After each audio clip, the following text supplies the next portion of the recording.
दोस्तों, कैसे हो आप सब। Welcome back to my channel. सबसे पहले आप सभी को हैप्पी रिपब्लिक डे। तो आज की वीडियो बहुत ज़्यादा स्पेशल है। आज की वीडियो में आपको मैं शिव जी की 7 बहुत ज़्यादा अच्छी कहानियाँ सुनाने वाली हूँ जो आपने नहीं सुनी होंगी। तो चलो शुरू करते हैं। तो उससे पहले वीडियो को लाइक करें, चैनल को सब्सक्राइब करें और कमेंट में बताएं आपको मेरी कहानियाँ कैसी लगी।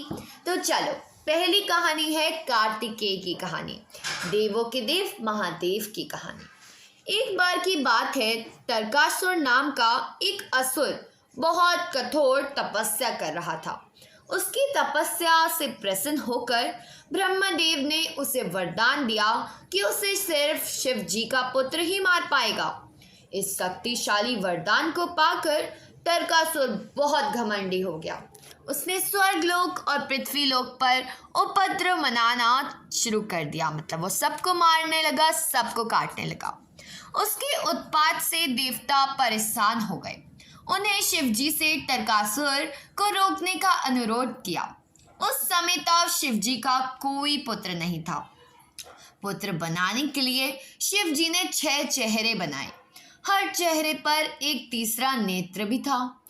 इन आँखों से चिंगारियाँ निकली और उनसे 6 बच्चे बने। शिव की पत्नी पार्वती बहुत प्रसन्न हुई और सभी बच्चों को गोद में लेकर गले से लगाने लगी। उन्होंने इन बच्चों को इतने जोर से गले लगाया कि 6 बच्चे मिलकर 6 सिर वाले एक बच्चे में बदल गए।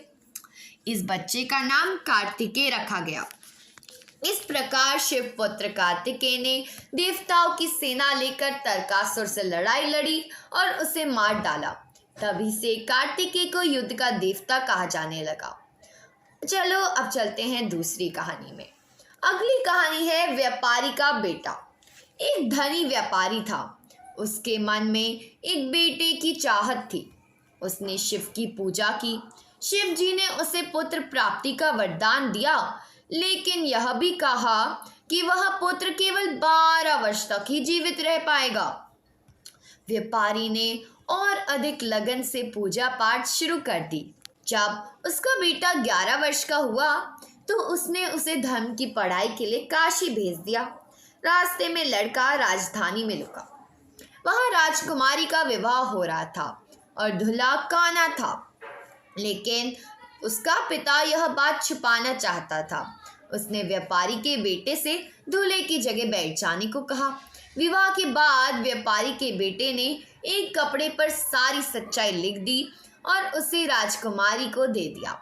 इसके बाद वह काशी चला गया।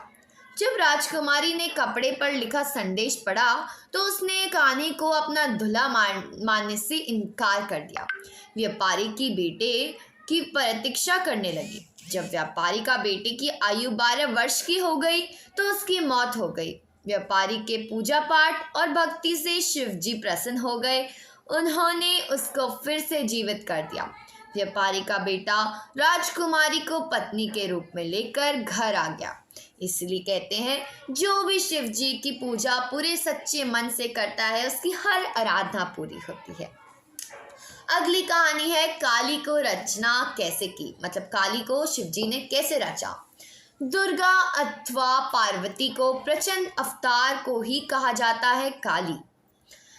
असुरों से युद्ध करते समय दुर्गा ने सोचा कि चंड और मुंड नाम के असुरों को मारने के लिए हिंसक और विनाशक रूप धारण करना चाहिए। गुस्से में आकर दुर्गा ने अपने तीसरे नेत्र से तेज बिजली निकाल दी। उस समय इस बिजली से नारी की एक काली आकृति प्रकट हुई। उसकी आँखें सुलग रही थी और बाल बिखरे हुए थे। उसकी लाल जीभ चमक रही थी। हीरे या सोने के गहनों के बजाय वह मनुष्य की खोपड़ी की माला पहने हुए थी। उसके 3 हाथों में त्रिशूल, तलवार और मनुष्य की खोपड़ी थी।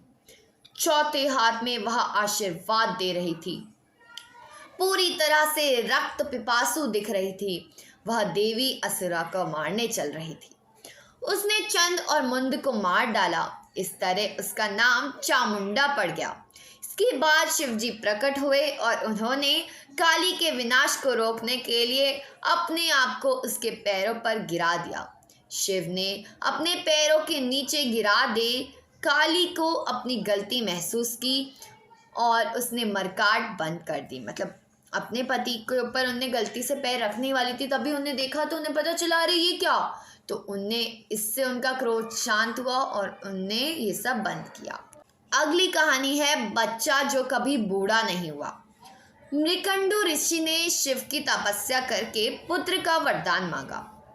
शिव प्रकट हुए और पूछने लगे, तुम अधिक आयु वाला साधारण पुत्र चाहते हो अथवा मात्र 16 वर्ष की आयु वाला बुद्धिमान और तेजस्वी पुत्र चाहते हो।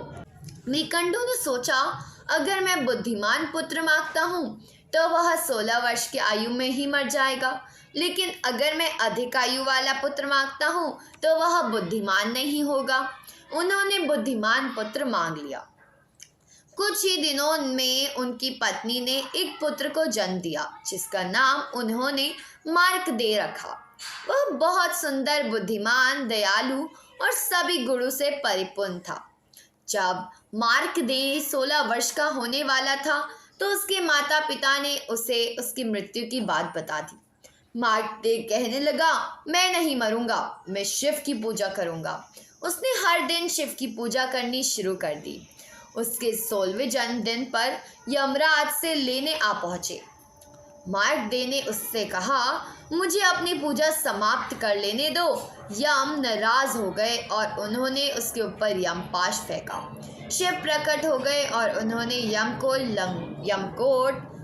यमलोक लौट जाने का आदेश दे दिया और बोले, वापस पृथ्वी पर मत आना। यम चले गए।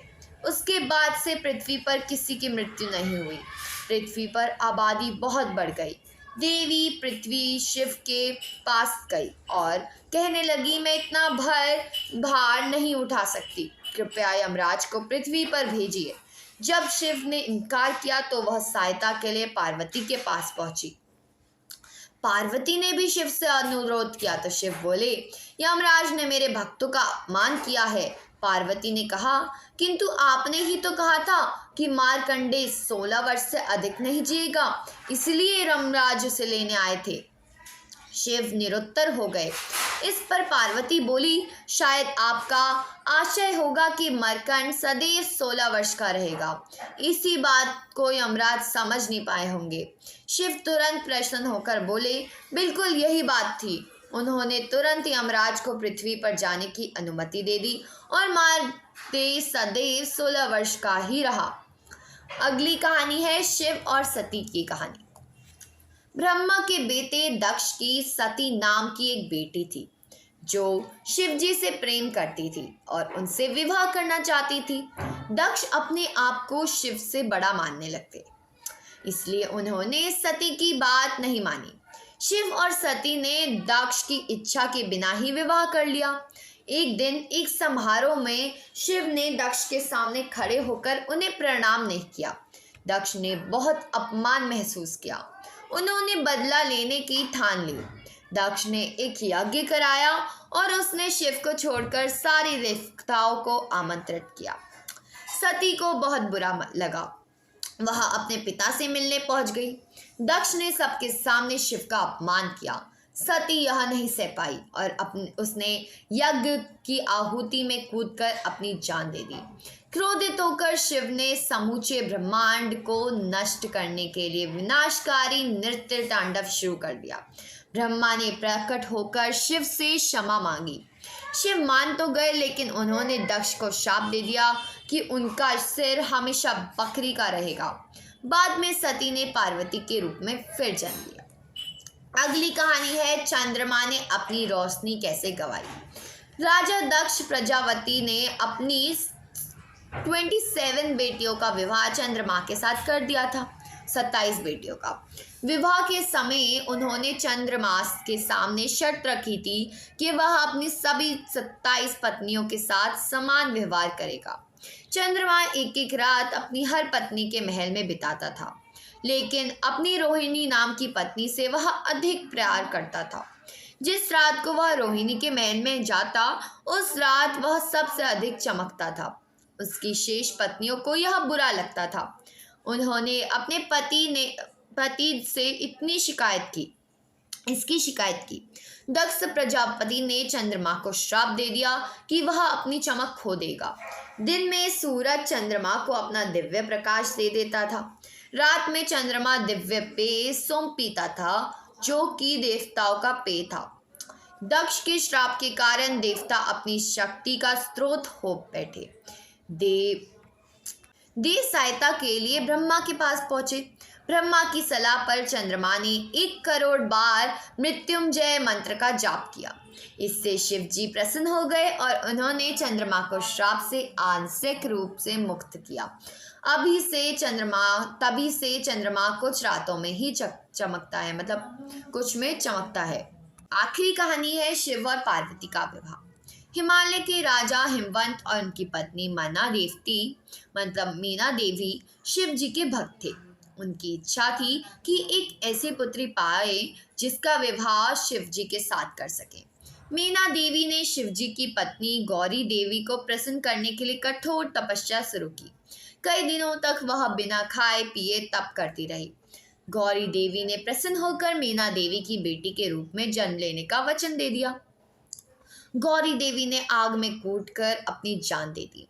इसके बाद उन्होंने मीना देवी की बेटी के रूप में जन्म लिया, जिसका नाम पार्वती रखा गया। पार्वती ने जब बोलना शुरू किया तो उनके मुंह से पहला शब्द शिव ही निकला। बड़ी होकर वह बहुत सुंदर युवती बनी। इस बीच शिव जी ने अपनी पत्नी की मृत्यु से दुखी होकर लंबा ध्यान शुरू कर दिया था। हिमवंत को आशंका हो रही थी कि शायद शिव जी गहन ध्यान में होंगे। उसके कारण वे पार्वती को पत्नी के रूप में स्वीकार न कर सके।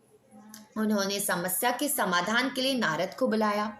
नारद ने उनसे कहा कि पार्वती तपस्या के लिए शिव जी का हृदय जीत सकती है।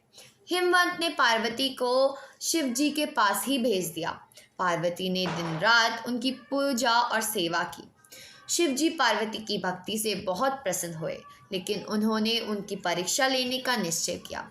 उन्होंने युवा ब्राह्मण का रूप धारण किया और पार्वती के पास जाकर कहने लगे कि भिखारी की तरह रहने वाले शिव जी से विवाह करना सही नहीं होगा। पार्वती यह सुनकर बहुत क्रोधित हुई। उन्होंने स्पष्ट कह दिया कि वे शिव को छोड़कर और किसी के साथ विवाह नहीं करेंगी। उनके उत्तर से संतुष्ट होकर शिव अपने असली रूप में आ गए। पार्वती से विवाह करने को तैयार हो गए। हिमवंत ने धूमधाम से दोनों का विवाह किया। तो ये थी आज की कहानी। मिलते हैं अगली वीडियो में। बाय। वीडियो अच्छी लगी हो तो वीडियो को लाइक करें, चैनल को सब्सक्राइब करें।